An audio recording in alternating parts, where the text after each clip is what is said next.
Hustisya naman ang hiling ng pet owner na si John Michael Boholst para sa kanyang alagang pusa na si Mengay na hinataw ng kahoy hanggang sa mamatay ito ng kanyang kapitbahay sa Talisay City, Cebu.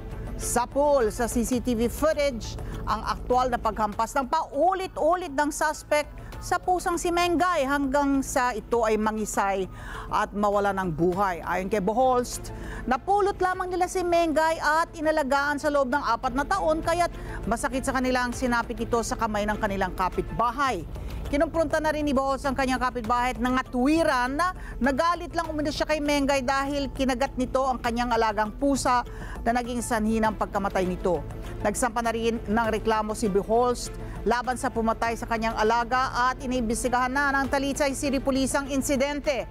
At sa sandaling mapatunayan na lumabag ang suspect sa Philippine Animal Welfare Act, ay maaari siyang makulong ng 3 taon at magbulta ng hindi hihigit sa 250,000 piso. Maraming salamat sa inyo pong pagsubaybay sa Mata ng Agila Primetime. Para malaman ang matatag, matapang at matapat na mga balita, i-follow lamang at mag-subscribe sa @Net25 TV.